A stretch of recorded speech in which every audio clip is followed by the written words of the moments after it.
Mel's from the ELM. She's the Lay Leadership Development Coordinator in the Synod Education and Formation for Leadership team. And she'll be bringing to us a presentation on implementing the Code of Conduct for Lay Leaders. So welcome, Mel, and thank you for being here with us. Thanks, Lisa, and welcome everyone. And thank you for the invitation to be here with you this morning. The Code of Conduct for Lay Leaders is an important document. It covers most of our leaders in the church. There are three Code of Conducts in a sense, or three Code of Ethics in the church. One covers the Code of Ethics for lay preachers. One obviously covers our ministerial ordained leaders. And then there's this one that covers the majority of leaders, as I said, in the church. So we're going to do a number of activities to work through this. I'm also going to bring some other material to supplement this morning. And I figure that, I know Jeffrey sent out this material beforehand, and I figure that you can read. So I'm not going to go through it point by point.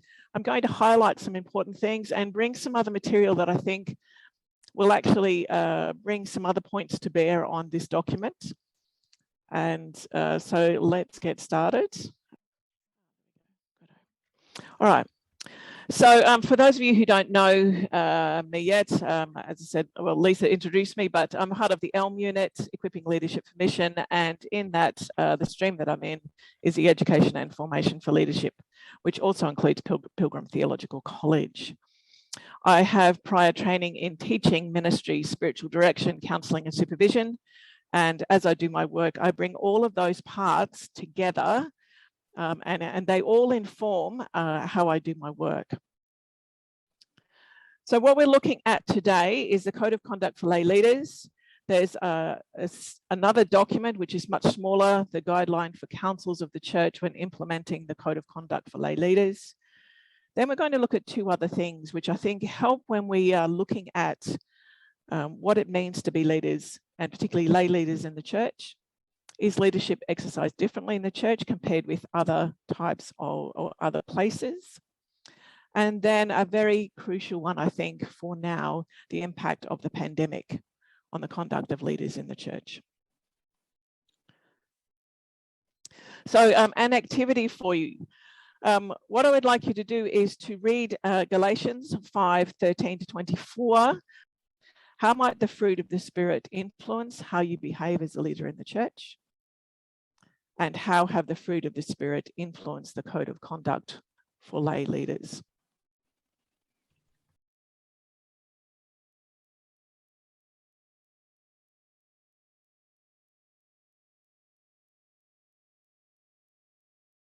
Right, so we had a short time there, but I think some of you were starting, I know certainly in my group, people were starting to get an idea of that. So one of the questions that was asked, how do we actually know what's the standards to which we're measuring? And I think for me, the answer is community.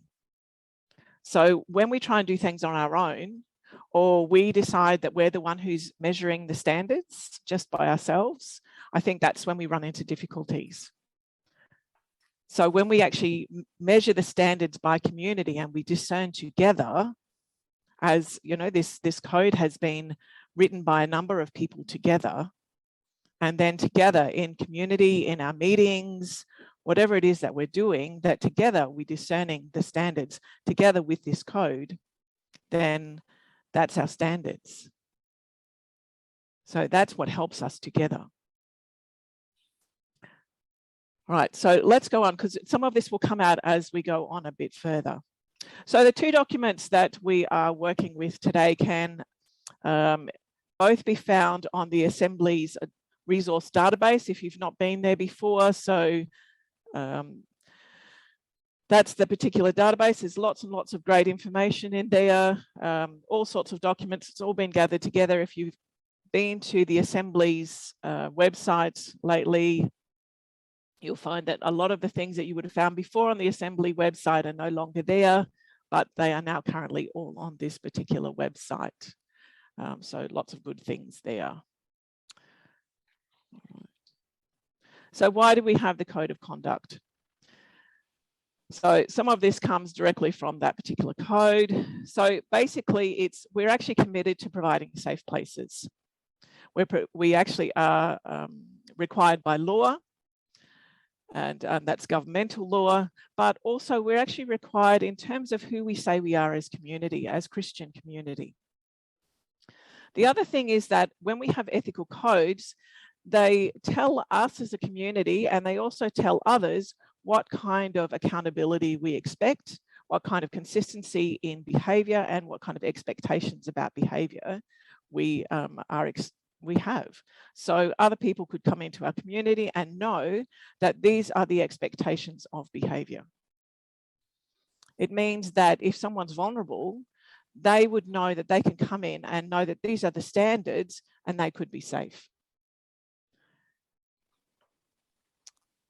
And it means that those who might wish to misbehave or behave in inappropriate ways should expect that their behaviour will be pulled up.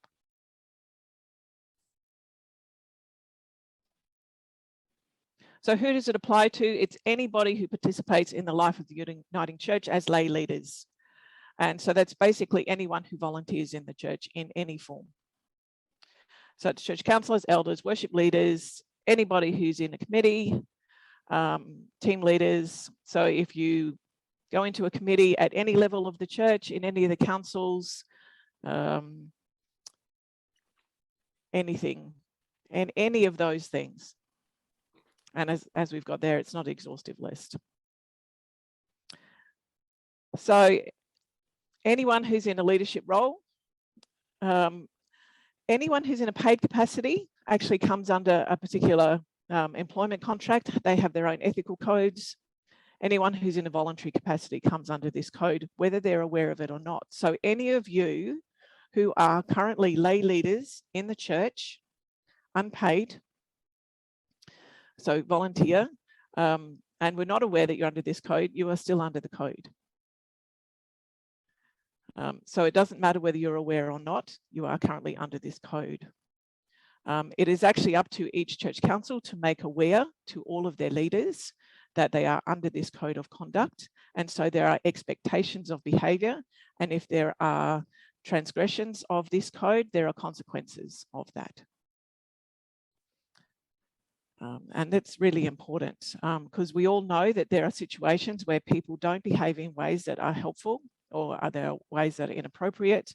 And for everyone's safety and for the things that we say that we are as Christian community, we need to make sure that when things go wrong, that we actually cover those. Well, not cover them as in hide them, but make sure we pull them up.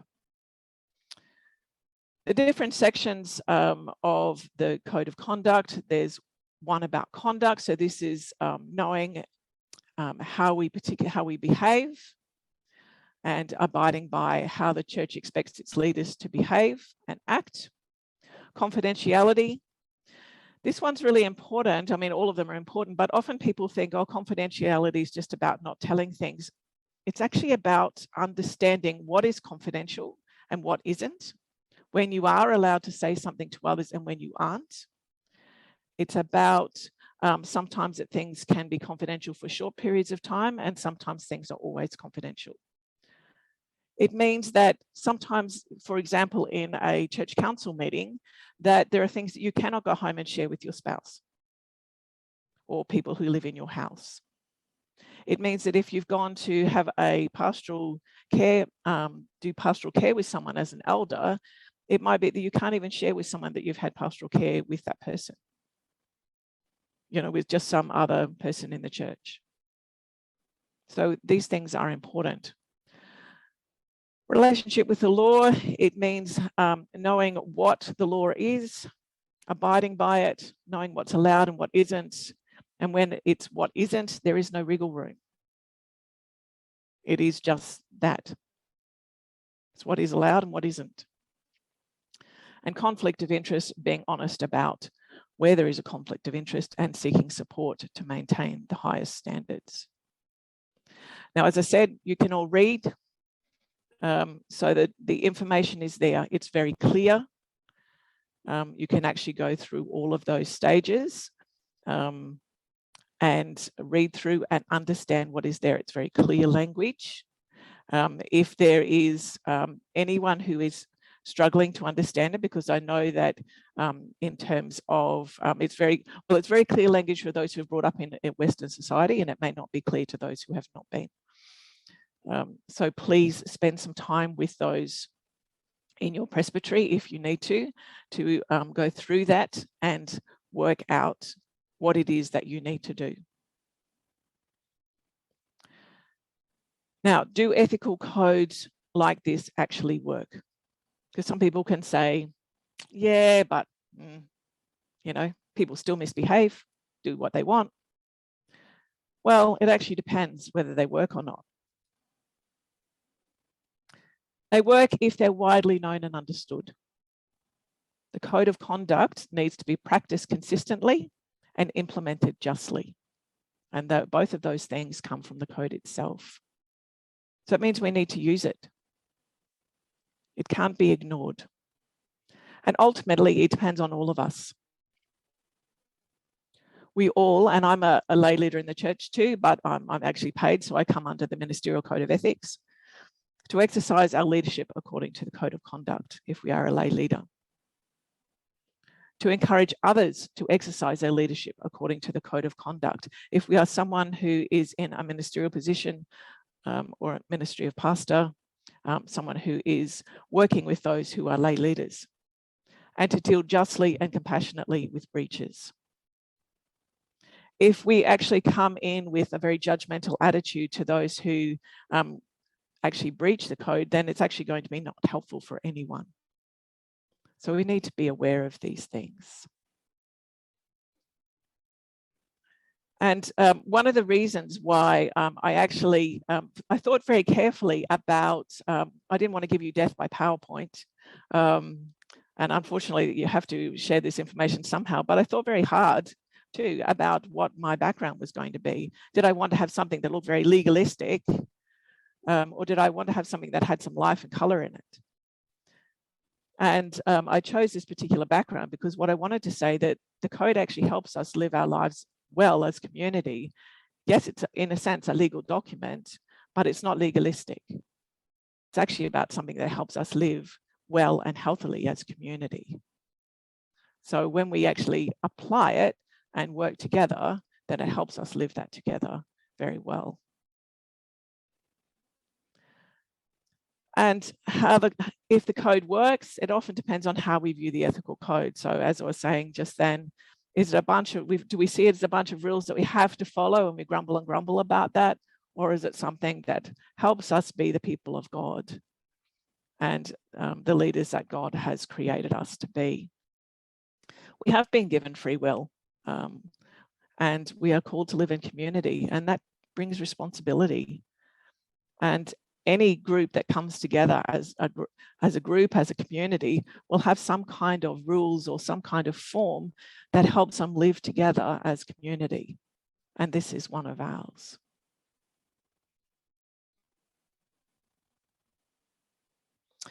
Are there, if I just stop sharing the screen for a minute before I go on, are there any questions? If you could just use the raise hand function. Mel, it specifically talks about code of conduct for lay leaders, and you did indicate who might be. I guess there'd be all sorts of people who wouldn't think of themselves as lay leaders. Maybe they arrange the flowers or something. But what about people who may just turn up, whether regularly or regularly, but play no part beyond that? Is there any application for that situation? No, there isn't, but there is under the regulations an expectation that those of us who become part of the church community will behave in particular ways. So there's an expectation that we will behave in ways that are non-abusive, supportive of community, are basically kind and follow God's laws together. So it's 5.2 and 5.3 in the regulations. It talks about members and what's expected of members. and those who come and worship with us.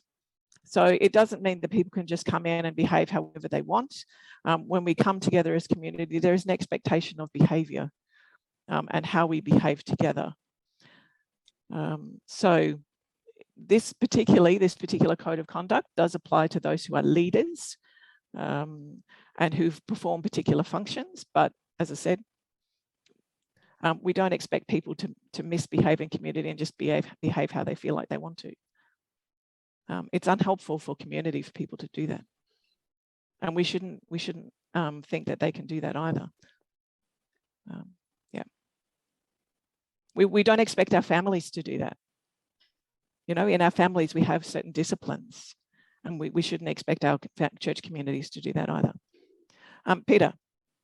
Over the years, I have seen some behaviours which go well beyond what is, and poor behaviours on lay leaders that go well beyond what the document seems to cover, particularly in terms of bullying, both of ministers and other lay people in the congregations as well.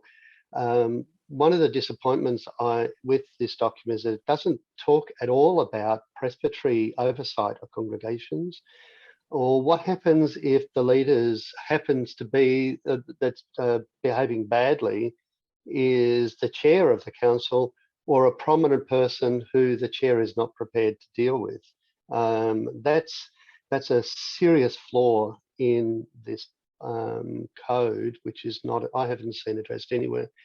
And I certainly know Bethel has been talking about this problem for a long time. Is there any steps being developed to work on those problems, and both at presbytery level, encouraging presbyteries, the PRCs or others to develop processes to oversee such situations, so that if a lay leader does step out of line, I've seen churches destroyed because of this, and ministries destroyed because of these problems. So. Yes, and I'm very familiar myself in another place with some of these exact problems. And I agree with you. I think some of this is missing in the code, and I think there's some more work to be done on that. I actually was going to bring some of those things up a little bit later in terms of how I think some oversight needs to happen when there are breaches of the code and what needs to happen. So, and to bring up some things in terms of what do you need to do at a particular point. So there is actually another document which is guidelines for when there are how to implement it. So I'm going to actually discuss that one as well. So we'll have a little talk about that when I go into that one, Peter. So we'll talk more about that there. But thank you for raising that. I think those issues are really important. I have seen that in my own ministry. So thank you. Rob.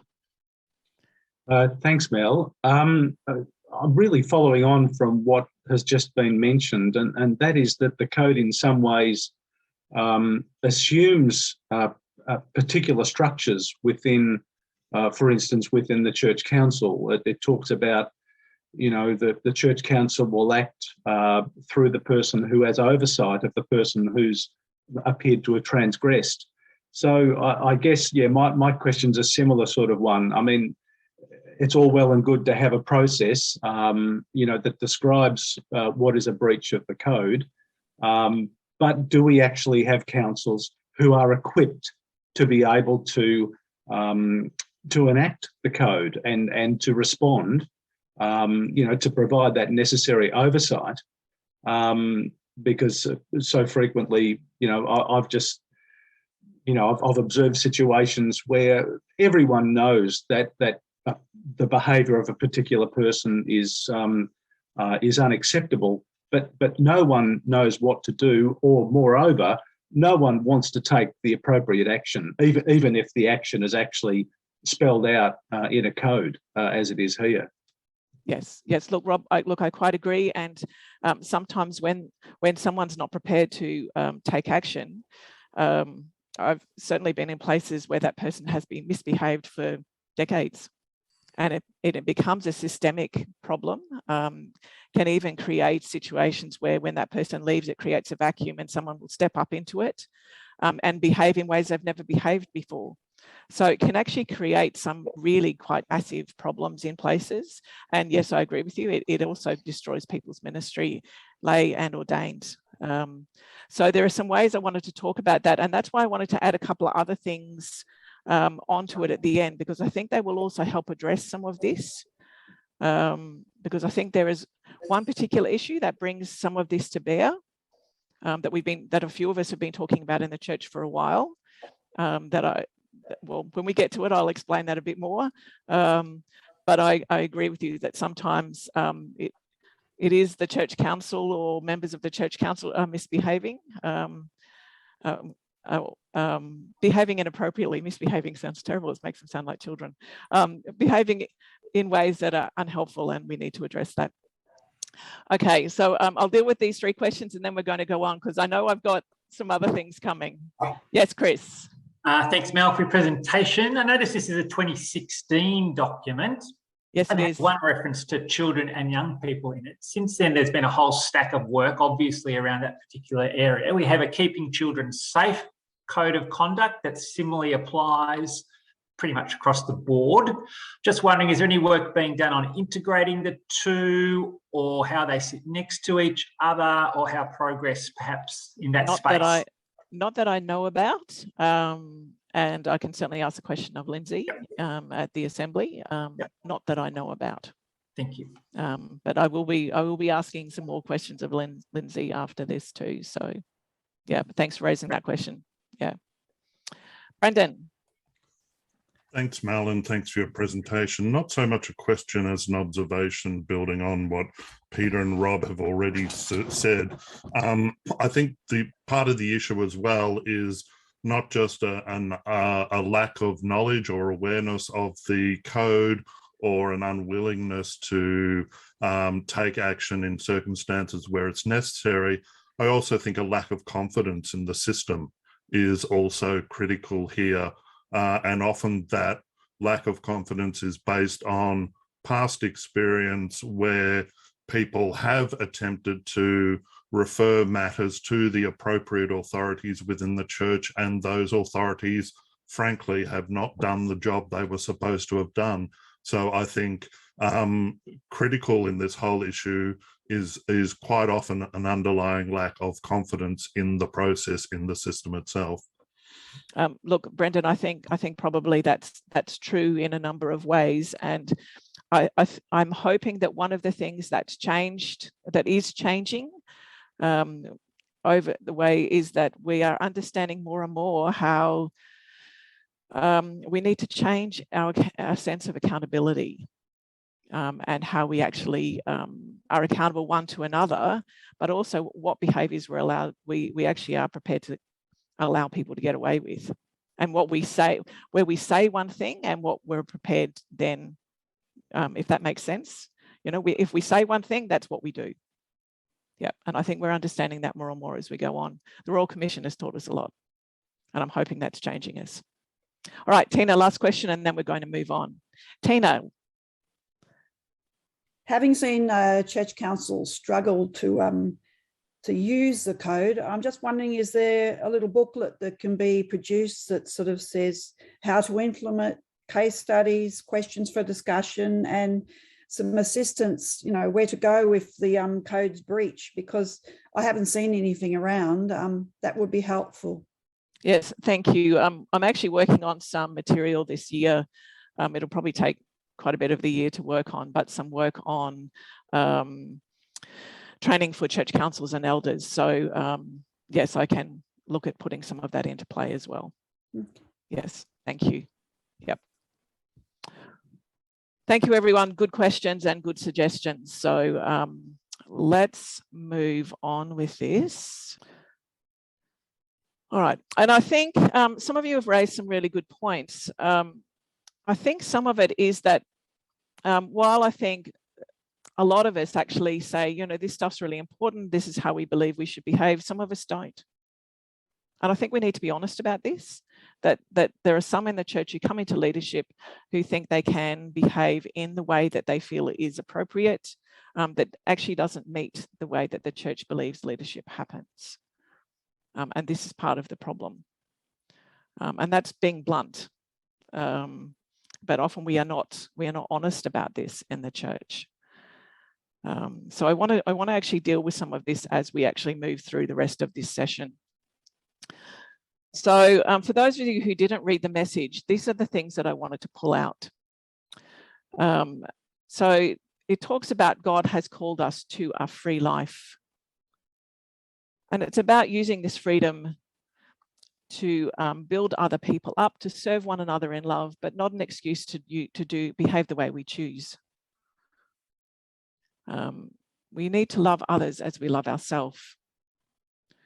And then it goes on to say what happens when we live God's way. And this is how the message talks about the fruit of the Spirit. He brings gifts into our lives much the same way fruit appears in an orchard. Things like affection for others, exuberance about life's serenity. We develop a willingness to stick with things, a sense of compassion in the heart, a willingness, a conviction that a basic holiness permeates things and people. We find ourselves involved in loyal commitments, not needing to force our way in life, able to marshal and direct our energies wisely. And I would have to say quite honestly that when I look at some of those things, they are not the way that some leaders in the church behave. They are the way that some leaders in the church behave, and they are not the way that some leaders in the church behave. Okay, two other things that help. There's the UCA manual for meetings, which has a guide for conducting meetings. This is really important. If you don't use this in your church councils, I cannot say to you strongly enough, use it. It will help. I will send this PowerPoint through to Jeffrey so he can send it through to you. There are two things by Terence Corcoran and Julia Kuhn-Wallace about how to use consensus and how to do meetings as well, which are really great for these. The manual for meetings and the consensus process, when we all understand and know how to use it, and we keep each other accountable to that, it helps the process and keeps us all in line.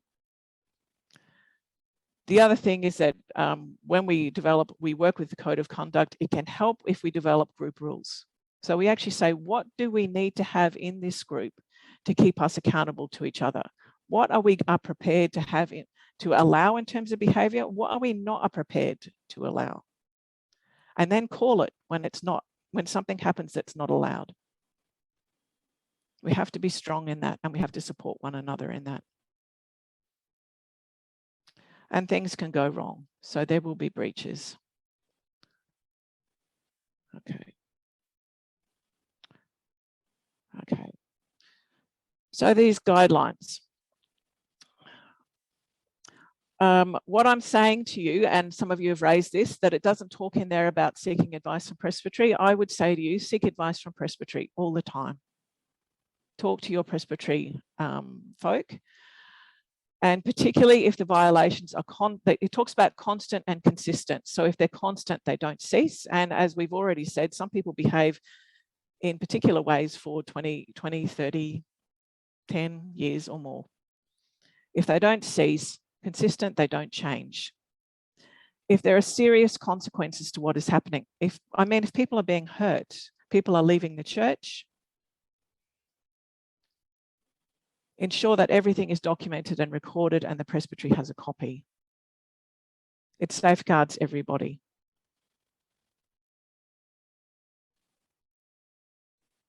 So someone was saying something there about, where there's forms of abuse, where there's recognised bullying, harassment. That certainly forms into serious, and it does go into what we're going to talk about next. So yes, I will send this through as a copy, so you can get that. When it's very serious, where there are breaches of the law, allegations of abuse, and abuse covers a number of wide things, so that can be mental, physical, emotional, spiritual, sexual. There are specific procedures to be followed, and the General Secretary must be informed. Pay attention to the details. There must be clear procedures that have to be followed. They ensure that everyone is kept safe in the ways that are required, and the relevant laws are upheld and respected, and the necessary people are being informed. This isn't about being legalistic. It's about living in community. So we need to make sure that those people who have been hurt are protected and supported, and those people who have transgressed are also supported. Sometimes there can be reasons for that, and we can be understanding about that, why we still don't accept the behaviour.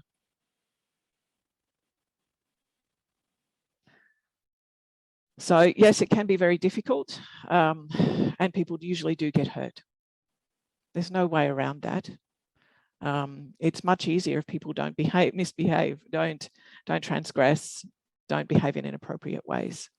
But this is what happens. And I think some of it can come out of what I'm about to address next. So let's just go into this. Okay, we're going to have a look at leadership in different places, similarities and differences. So we're going to do an activity, Jeffrey, just to give you a heads up. So we'll need to go into groups again. So what I would like you to have a look at in your groups is to look at leadership in the church and leadership outside of the church. And so what time are we? Yeah, so about 7 minutes. It's not going to be enough to really do this well. So you'll need to continue working on this later. And I would encourage you to do this in your church councils, in your groups, and have conversations about this. What does leadership look like, sound like, feel like, taste like, smell like inside the church, outside the church? So basically, what does it look like in all its senses? How would you define and qualify leadership inside the church, outside the church? What values are important for leadership inside the church, outside the church? And can we expect to simply transfer our leadership from our work outside the church to inside the church? Or is there more involved in the process?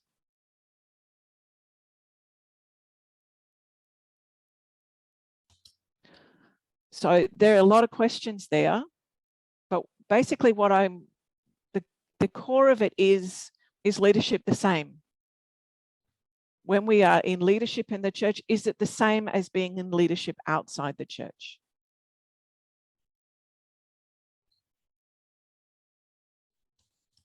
Or is it different? That's really what I'm getting you to have a look at. And some of those questions will start to tease that out. Okay, so if I'll stop sharing. So even if you just think, is leadership the same or is it different? And you can take those questions away later and have deeper conversation.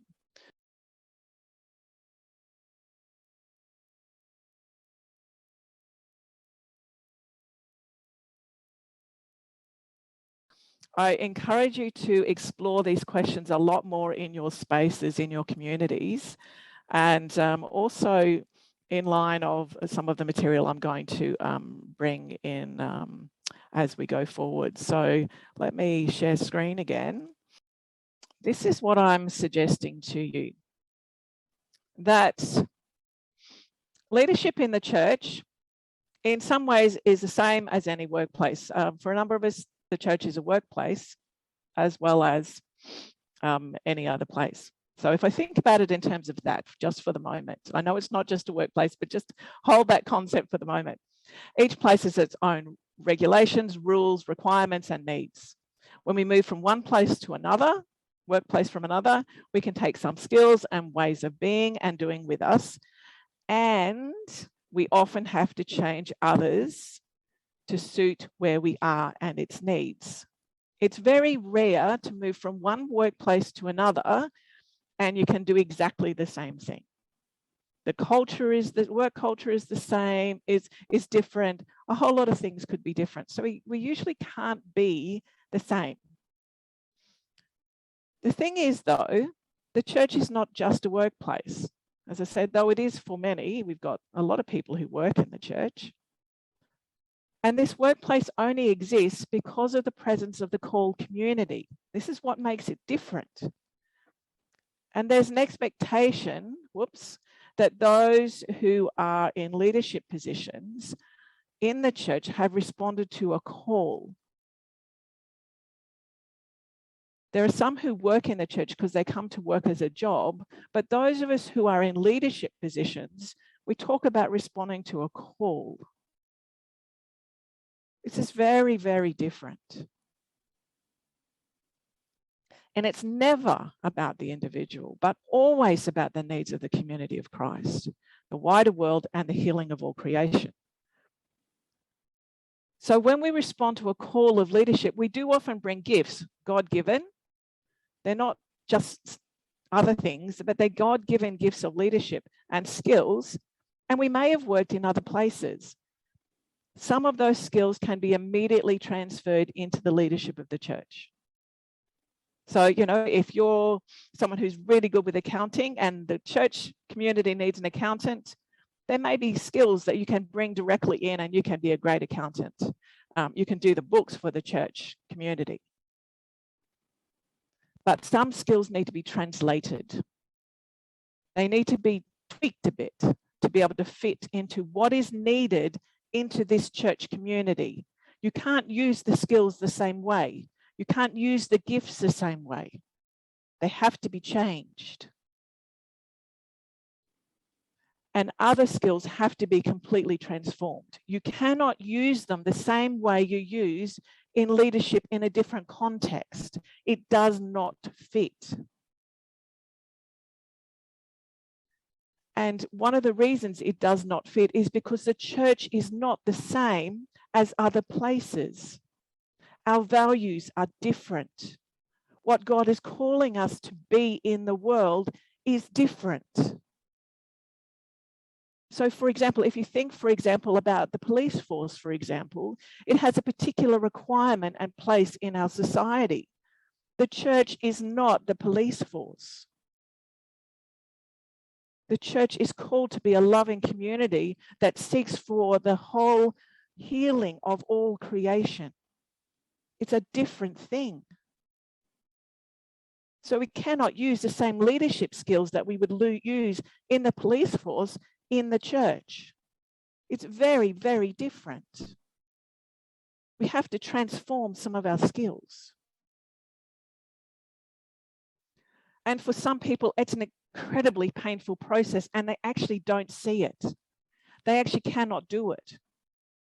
They're not self-aware enough, or they simply refuse to do it. And I think this is where some of our problems occur in church councils, because people don't recognize this need to translate and transform. What they actually do is just say, I'm just going to bring these skills over and this is how I'm going to do my leadership. And things go astray and awry because this is not how we do it. This is not what the church needs. As community, we have to think about, what does the church need? What is God calling us to do? It's not about us. It's about what God is calling us to do. And the Spirit will transform us. It's creative. It's a stretching, growing process. And it's painful, but it's beautiful. God will call us to that. But we have to make space, be open to it. And I think a lot of our problems occur in this space because people refuse to let go of where they were. They have good skills, but they have to be transformed.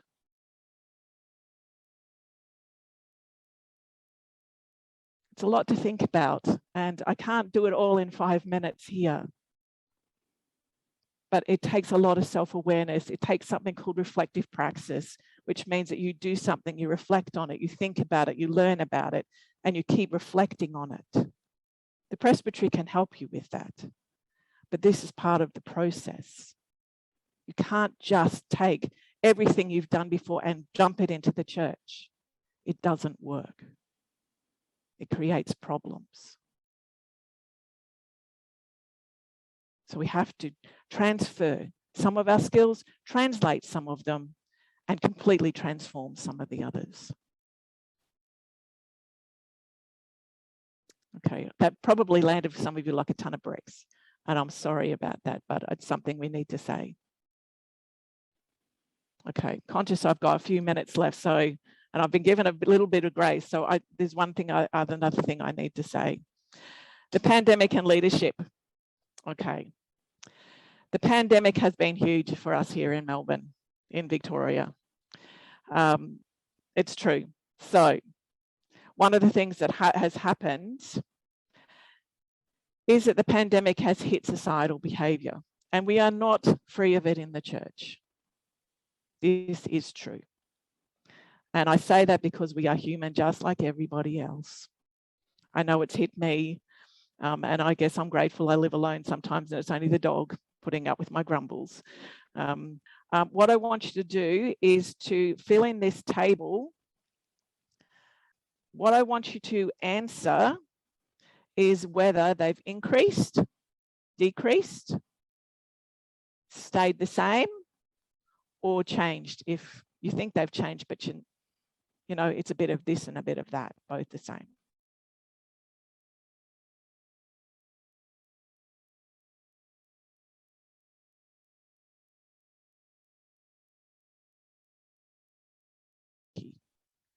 All right, so what has this meant for us? Okay. What it's meant is that I think some of this has, if I just go back to that one a minute, I think what it's meant is that this is also playing out in our churches. It's adding to some of the behaviour that we're seeing that would impact in this code of conduct. So some of the increase in inappropriate behaviour, I think, is caused, not excused, but we could understand it by the impact of the pandemic. It doesn't mean that we excuse it. We still need to call it out, but we can understand it. As I said, we still need to call it. Yes, Beth. Thanks, Mel. I'm just wondering what your where your research is coming from that, because during the pandemic, a lot of our church services were being held via Zoom and we weren't face to face. So I would have thought that because of that, the opportunities or the situations that might have arisen for what you're describing as what I'll call bad behaviours was less likely. Yes, and what I'm describing also happens on Zoom. So I actually saw some of it today during this meeting. Okay, it's interesting. So some people have we often, a lot of us understand that there are now particular rules for engagement on Zoom that allow the community on Zoom to behave in particular ways that give us all space. It means that we can combine together. There are agreed rules, just as if we were gathering together, but there are some people who refuse to actually engage in those and behave in a way that they wish to behave. Okay, thank you. So, yep, but there are studies on it. Yes, there are. You can, and in fact, if you want to, any of you could just Google COVID and society behaviour, COVID and behaviour. You'll come across a whole lot of studies. Yeah, a lot of them were done in 2020 when it was just the beginning. I think in 2021 people were just exhausted and they stopped. Yeah. Okay, so I guess what I'm saying is that we are all responsible. As people who are part of a caring community and organisations, we do have expectations that it'll be a safe place, and it's up to all of us to maintain a safe place. So it's up to all of us to actually watch our behaviour, to be self-aware about our behaviour, and for all of us to actually keep each other accountable. And sometimes that can be incredibly hard. As I said, I have come across people myself who have been behaving inappropriately in church for decades, and people have stopped calling them out or thought it was okay, and it's not. So it can be very difficult. I understand that. Yeah. And I know that when people try to call out some of that behaviour, because of what's happened in the past, they can be very badly hurt. I know that too. This is the last slide. So this is something I put together. So this will come to you as well. As I was preparing this work and something else I was doing for last week, I came across, as you do, the Random Act of Kindness websites, the kindness movement. And I started thinking about that. And I know for a number of people, it's some kind of new age weedy stuff. And, you know, it's a bit, you know, simplistic. And I mean, it's become very important during COVID. And I thought, you know, what is it about kindness that is really important? And when I started thinking about it, I thought, you know, well, we can actually decide to be kind and we can do it grudgingly. But when I really started to think about it, it's very difficult to be kind unless you're actually engaging in all the fruit of the Spirit. So to be kind, you need to be generous, you need to be faithful, you need to have a sense of joy, you need to have a self-giving love, you need to be gentle with others, you need to have patience, you need to have a deep sense of peace, you definitely need to have self-control. And all of those things are really important. So we can actually be kind a lot more easily and to each other in meetings too, and each other in church, and in the person behind us or cuts us off on the road, if we actually exercise all the fruit of the Spirit and listen to what God is calling us to in our hearts. Okay.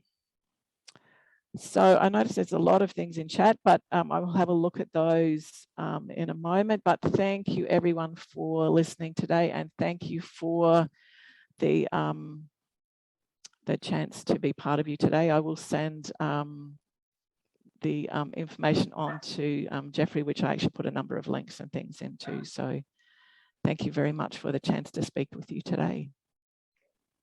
Thank you, Mel, and thanks everyone for your engagement and questions and comments throughout that really important session. We will be following up, writing to church councils with an update of what happened at Presbytery and provide that information. So you'll see it at your church council level for those of you that are church councillors. So thank you very much, Mel. I'll let you have a look at the comments in the chat.